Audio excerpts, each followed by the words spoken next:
Can we be free while imprisoned? Can we feel love while being hated? Can we find peace when we're in debt? Can we be whole and complete when we're alone? Mastering polarity is literally the game of life. Dealing with polarity is the earth game, and that's why we come here. Hey, what's up you guys? I'm Fernando and welcome to my channel, and in today's video I'm gonna show you how if you master the game of polarity, reality is yours. And so whatever it is that you're going through right now that's not very pleasant, transmuting that and finding peace in the midst of the chaos is where you find all your power. Because when we come to earth, we agree to play the game of polarity. What you are is pure perfection, is wholeness, is oneness itself, is abundance. You are all the power. We are all sparks of light, one with the one light, God, source energy. We are not the God, but we are a God. And as the spiritual, eternal beings that we all are, we are love, we are abundance, we are peace, we are all of the good things, divine things that we all long for on earth. That's what we are. But when we're in spirit and that's all we have, there is no contrast. The lack of contrast diminishes the opportunity for growth. Because how do you appreciate love when love is all there is? So in the lack of love, you get to remember and appreciate love even more. In the lack of abundance, you get to remember how divine abundance feels. And in the contrast experience, we expand a great deal. And that's why we come to earth. So when we come to earth, there is abundance, but then there is its opposite, lack. We have companionship, but then there's also loneliness. There is financial freedom, but there's also debt. There is love, but there is also hate. So planet Earth, the third dimensional plane, is the plane of opposites. And we are divine eternal souls, and we as souls learn a great deal via the opposites. And so this is the earthly game. The thing is, we come to earth and we forget all of what we are and who we are. And that's also part of the design. It's designed that way. It's cosmically designed that way. And so the game is when something negative, positive, negative, right? Duality. So when the opposite of what we are essentially appears in our experience, can we remain as what we are before its opposite? And so therefore transmute, transform that opposite back to light, back to what we really are, and therefore expand via doing that? Can we do that? Or are we focusing on the problem, forgetting who we are, and expanding the problem and creating hell on earth? This is what happens for the most part, right? So a problem presents itself to you, and on a soul level, that problem is a guide. It's not your enemy. It's a guide trying to lead you back to the light so that you can expand, so that you can transform, so that you can grow. And so when a problem presents itself to you, that's a chance for transmutation. That's a chance for growth. But in our innocence, all we're doing is falling into the trap of energizing, amplifying, and magnifying the problem, the negative situation. We are so powerful that we can create anything. You are a very powerful being. You are so powerful, you can literally create the experience of being totally powerless. That's how powerful you are. You might feel separate because that's part of the illusory nature of the 3D game. Things feel separate, right?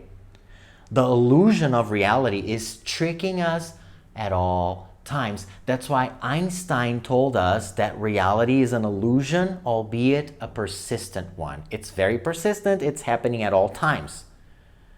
As long as we're incarnated here on this plane, the illusion will be tricking us. It's like, ooh, all the time, non-stop. It only stops when we go back to spirit. I do this because we're all in spirit right now. We're just dreaming we left, but you get what I mean, right? When we go back to spirit, then the illusion falls away. So the illusion is here and it's tricking us at all times. So you might be feeling very separate, disconnected, and powerless. But for you to have this experience of being powerless and disconnected, you have to be connected. You know what I mean? So you are ultimately connected at all times. Connected to what, you might ask? To source energy, to all that is, to God, the great mystery. You are one with that. When we are in spirit, meaning not incarnated, the reality is you are me and I am you. Like, we're totally connected, and God is me, I am God, we are everything, everything is us. Just like how when we feel here that I am me and you are you and we're totally disconnected, you know, this feeling we all know very well here on earth. It's the opposite in spirit. We know like we know like we know like we know that it's all one and it's all connected. And so you're connected at all times. There has never been a time when you were not connected, okay? And so we come to Earth to play the game of polarity. And then the opposites present themselves to us, and they are lessons, they are opportunities for growth.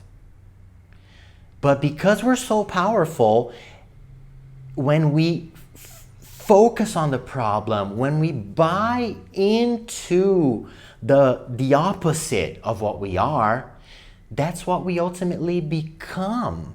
And so we are literally love. That's what you are. You are love, you are light, you are a divine being at all times. But then we have the experience of hate, right? And when that appears for us in our experience and we blindly buy into it, that's what we experience, that's what we become, as long as we identify with that.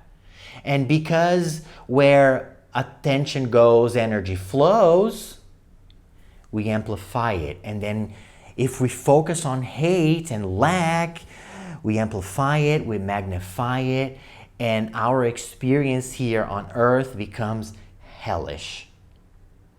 Because we're that powerful. You are so very powerful. So are you able to be free while imprisoned?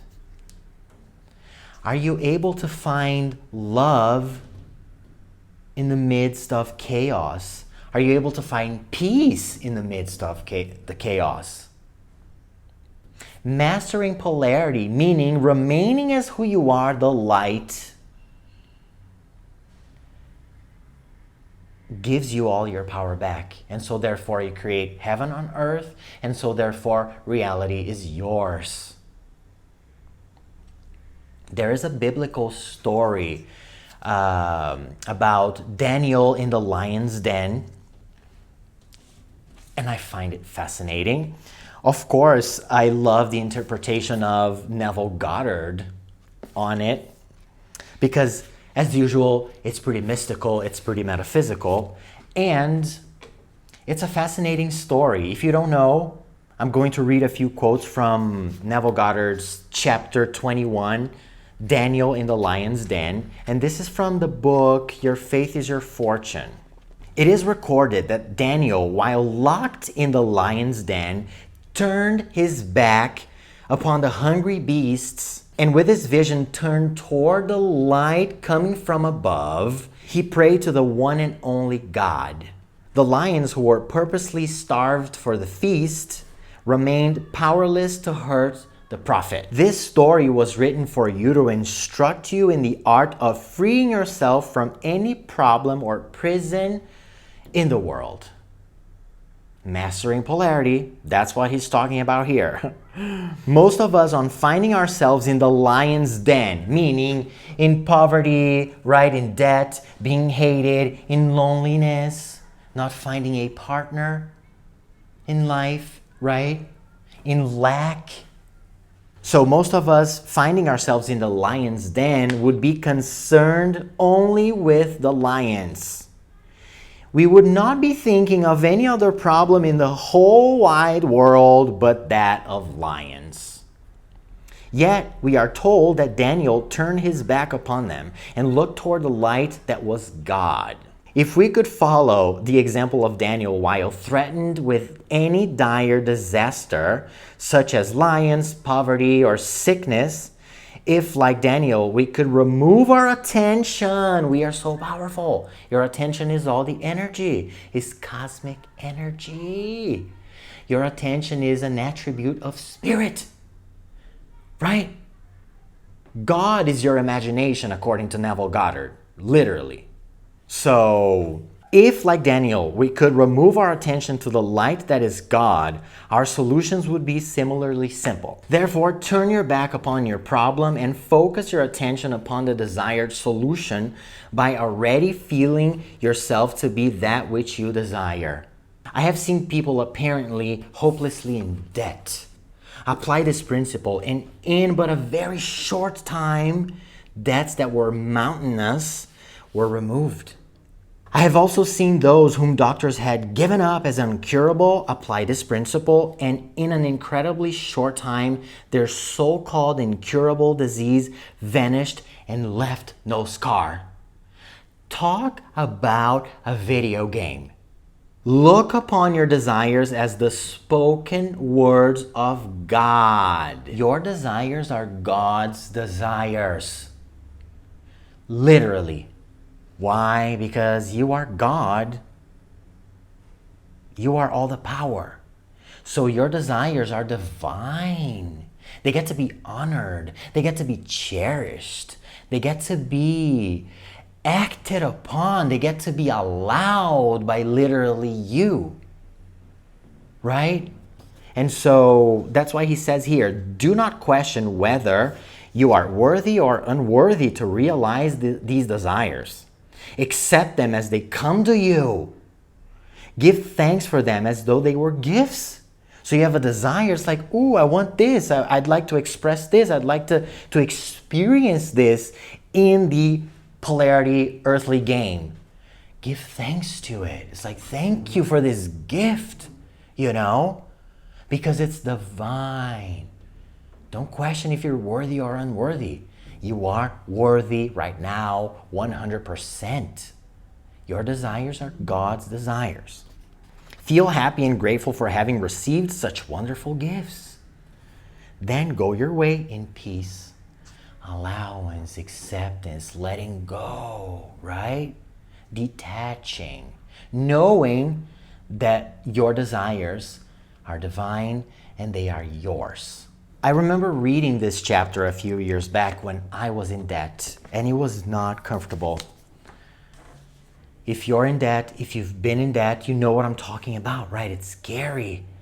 It's like you don't know what's going to happen. It feels life-threatening, right? And I remember reading this, and I was like, oh my gosh, first of all, I'm just so grateful that this even is a thing, I'm so grateful for being reminded of who I really am. And that touched my soul And then I began applying it. So I had already been in debt. I was not feeling comfortable. It was scary. It felt like I was going to die, right? It feels life-threatening. I remember applying Louise Hay's mantra for whenever something crazy is going on in your life. And it went like this: all is well. Out of this situation, only good will come, and I am safe. I would babble that incessantly, like all the time. And I could feel the power of that mantra helping me along, to like neutralize my vibration, because it's scary. And when we buy into the illusion, into the fear of the beast that's presenting itself to you, right? We amplify it. We can see we're socially conditioned to do that. If you have a serious problem, like a big problem, and you're like, chill, people would say like, are you not freaking out? Like, are you not taking it seriously? Right? So it's like, are you not losing your mind, before this huge problem? And that's the trap. Because focusing on the problem gets you what? More of that problem and similar problems, because they have the things that are on the same or in a similar frequency. And so shifting your focus, turning your back to the problem, which sounds delusional to, societal conditioning, is literally what we get to do in order to transmute that. And so what I began doing was, I was feeling scared, I was feeling threatened, right? But I just began applying all these things, and it got to a point where I literally felt, and that's even crazy to remember, but I remember the feeling. It got to a point where it was almost like the debt was not even mine anymore. I kind of allowed it. I surrendered. I remember seeing the numbers go up, the debt numbers go up in my bank account. Scary, right? But it got to a point where it's like I just began being thankful for the financial institution. I began thanking it. Thank you for lending me the money. Thank you for trusting me with the money you lent me to begin with. I love you. I love you. I love you. All is well. Out of this situation, only good will come. And I am safe. So that's what I did. Gratitude towards the institution. Reminding myself that I am safe. I'm not going to be killed or anything, right? And so this is the power of transmutation. And it seems delusional, but that was the only option I had. And it's a divine option. And sometimes when I look back and I think of it, it's like, how did I manage to do that? But I did it. And I remember feeling like it got to a point where I was feeling fine. It's like, I will pay this whenever I can, whenever the opportunity presents itself. I will keep on my path, on my divine path. I know now, I'm aware of the power of my mind, of my thoughts. So I'm directing my thoughts towards what I want. And so it neutralized the fear and the weird frequencies. And then my partner at the time, it's now my ex-partner, he sold his apartment that he owned with his family, his mother. And so he was able to help me a little bit with some bills. And I was like, wow, that's awesome. Thank you. I felt so very grateful for that. And then not too long after that, we ended up splitting up. We're friends now. We have a good relationship, actually. But we did split up. And then not too long after that, I was able to manifest getting out of debt. I received some help from my family. And I remember at first thinking, well, but if it's coming from the family, then it's not a real manifestation, because I was thinking of manifesting so much at that time. But then I got to remind myself that everything is a manifestation. Everything. The universe will find people, events, and circumstances to help you out if you get out of your way. If you're stuck in the negativity, you're blocking the help. That's why the lion's den. Are you going to look at the lions and be totally scared? Or are you going to turn your back and look to the light? And so the universe has got your back. And so the easiest way, apparently, the universe found to help me out as I was finding alignment with my instrument here was this help coming from my family, and I am so grateful.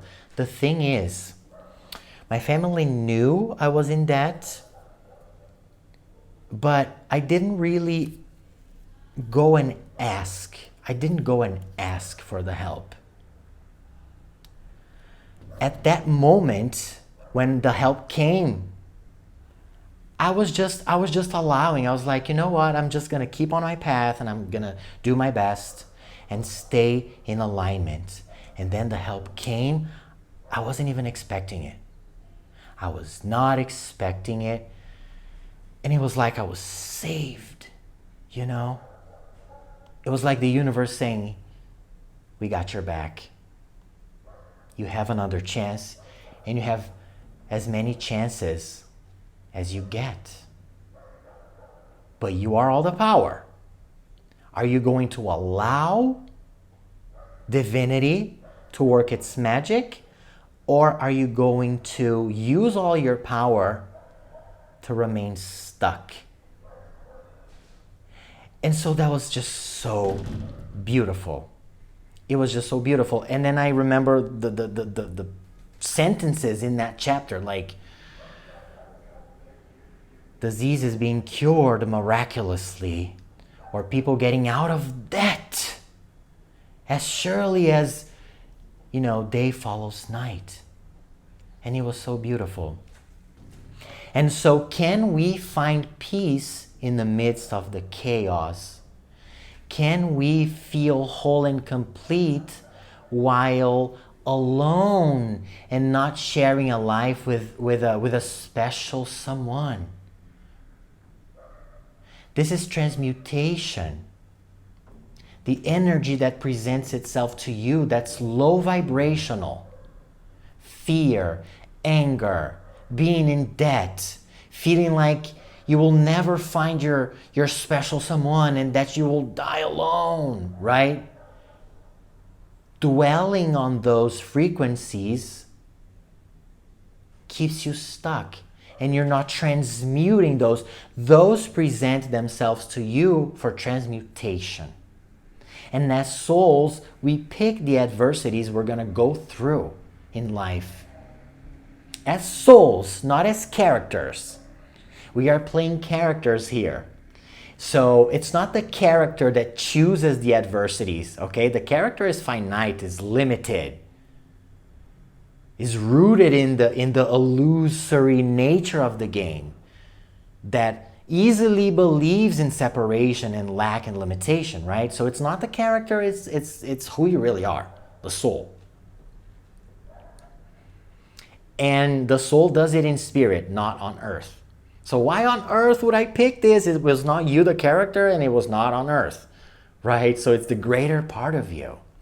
And so these weird frequencies that show up, they're signs, they're guides leading you back to the light.